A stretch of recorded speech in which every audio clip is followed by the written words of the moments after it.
Hey Westers and others, welcome back to Nuka-World. So in our last video we showed a complete playthrough of the first game in Nuka-World, Fallout Factions, the starter set.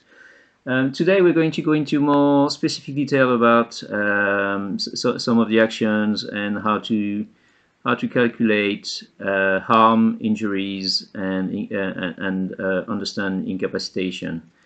We're also going to go through a very simple description of how to perform shooting actions and attribute and special tests.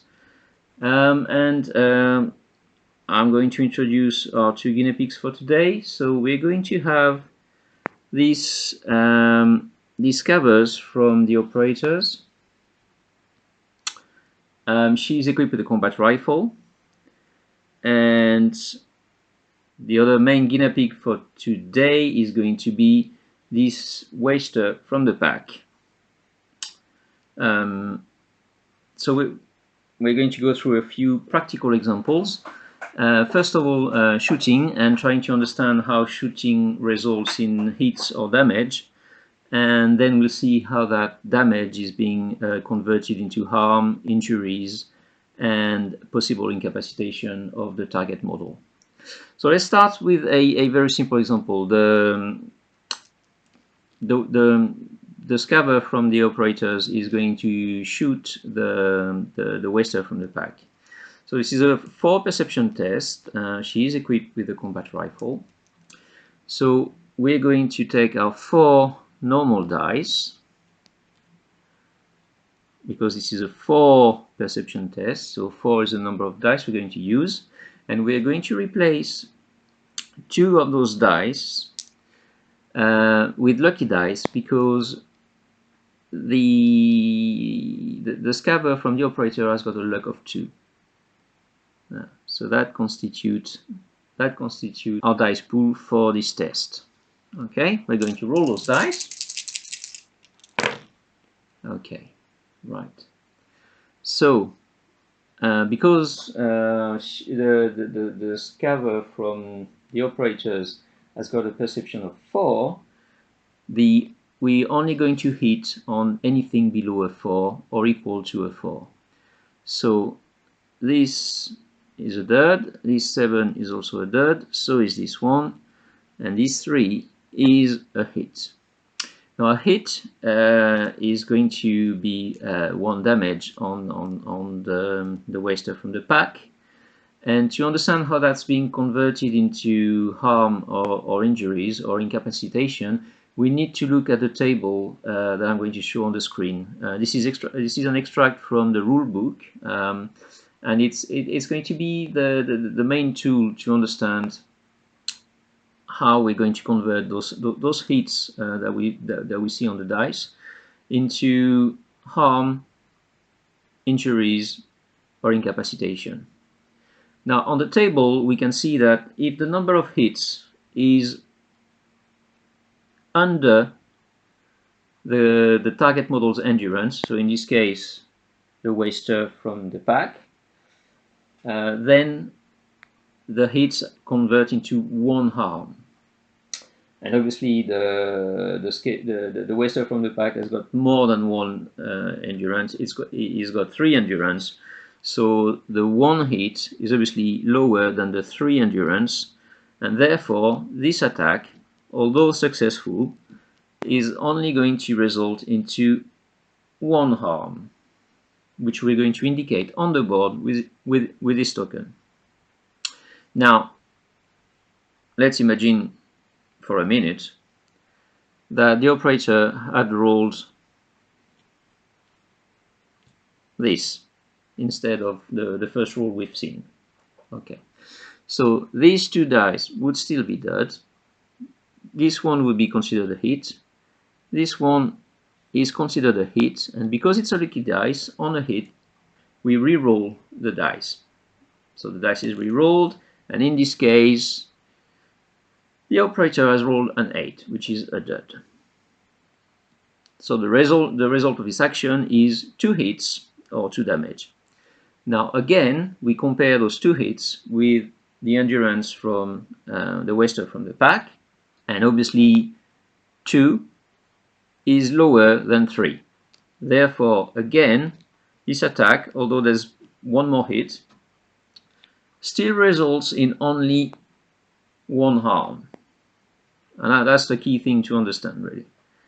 It doesn't matter how many hits you have, as long as it's lower than the endurance of the model you're targeting, that model is only going to suffer 1 harm. Well, obviously, there are critical effects on some weapons and effects and perks. We're not considering that right now. We're just looking at the basic of how we calculate that. Critical effects, we can go through that at a later date. Now, again, let's go back to the roll for the operator. Let's imagine that at the end of the roll, we have 3 successful hits. Okay. Now, we would compare that again. We've done that before, but let's do it again.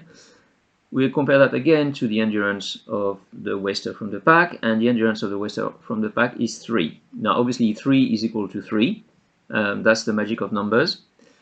And therefore, we go to the next category in the board I showed before, and we are in the category where we are equal to or higher than the target model's endurance.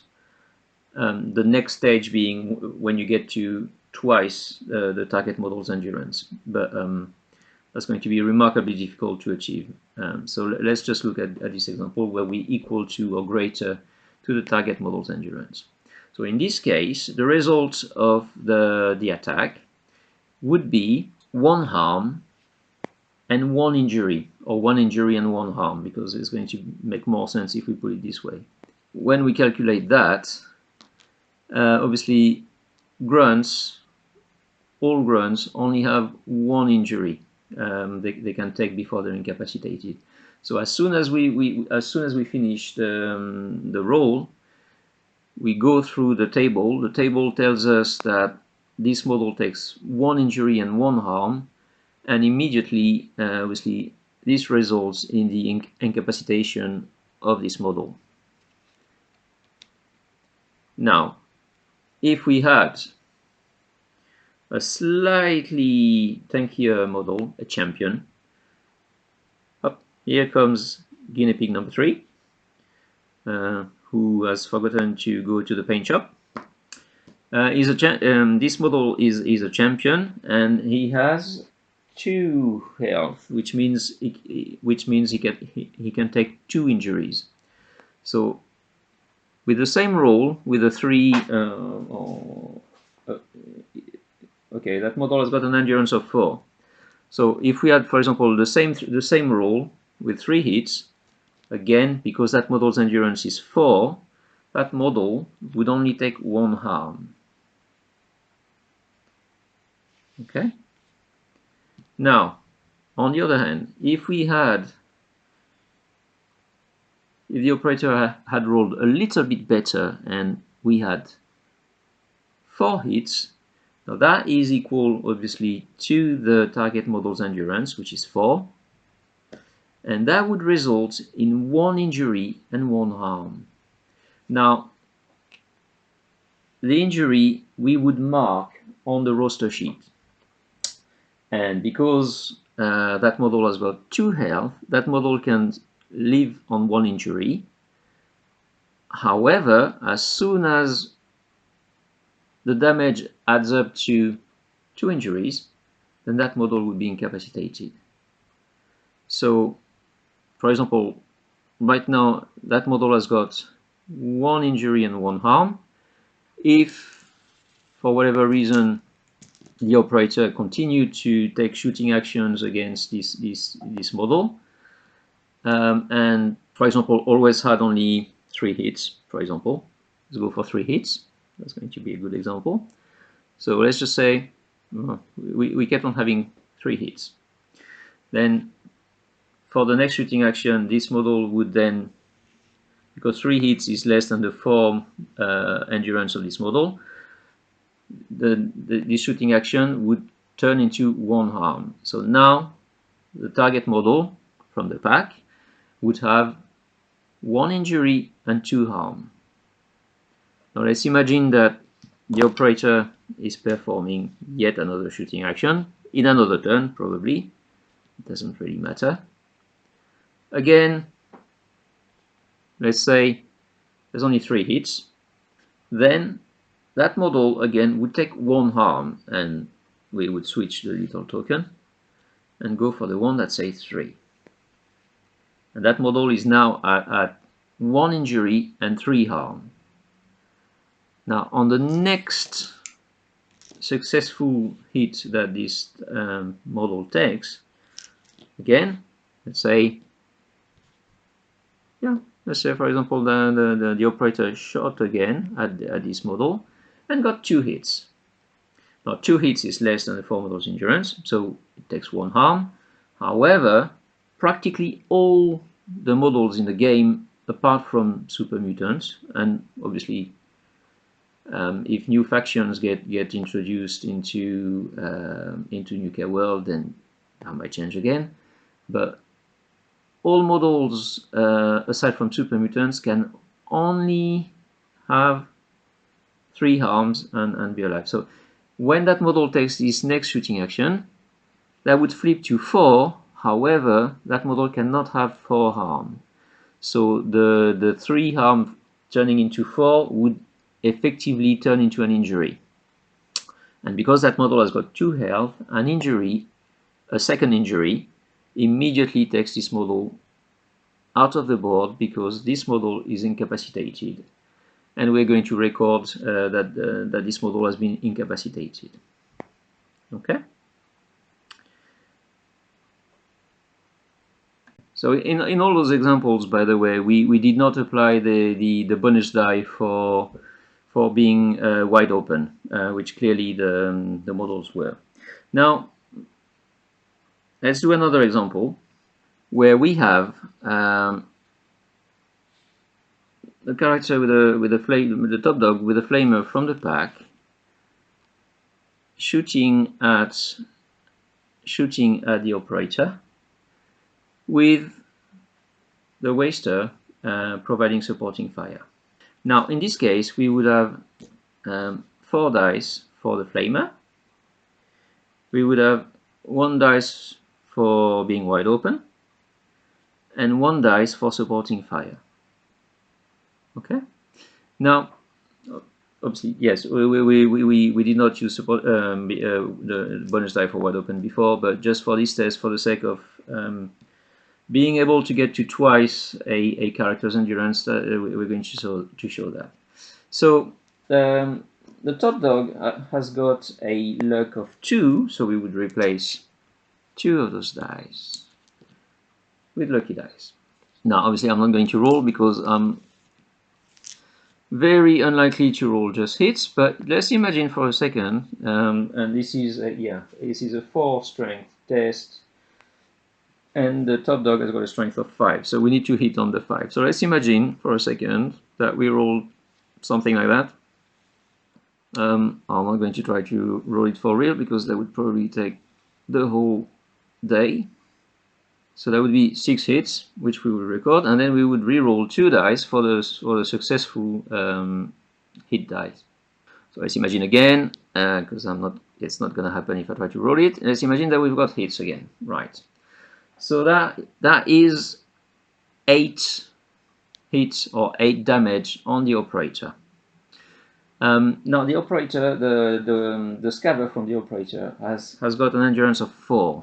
So 8 is exactly twice 4. So anything that's going to be double the target model's endurance or higher than that is going to result in immediate incapacitation of this model. Now, because obviously this operator is a grunt, that really doesn't make a difference whether we manage to get to twice or not. But if we had, for example, if we had a made man has got an endurance of 4, so that number of hits on a made man would have immediately incapacitated a model with 2 health. So this is This is very important because on characters that have got more health, getting to twice the number of getting twice the number of hits compared to the endurance is going to be a great way of quickly incapacitating pretty resilient models. And like we've seen on this example, you are probably going to need to get supporting fire from other characters so that you can get bonus dice to be able to get to that level of hits on the target model. Okay, now let's just see a slightly unusual example, which is this little guy here. So super mutants, unlike most models, pretty much all models that we've seen so far, super mutants can get up to 4 harm before this turns into an injury. So a super mutant could quite happily continue fighting or performing actions with 4 harm, and they would only suffer an injury once they get 1 more harm. So once it flips from 4 to 5, that turns into an injury. And in this case, because obviously the hound is a grunt, it would be incapacitated at that stage. So this is going to be it for today. Our little workshop is completed, and all our little guinea pigs are going to bid you farewell with just a free shot of the pack dice, which are very nice and colorful and very thematic. Thank you very much for watching this video, and we'll see you again in Nuka-World very soon. Goodbye.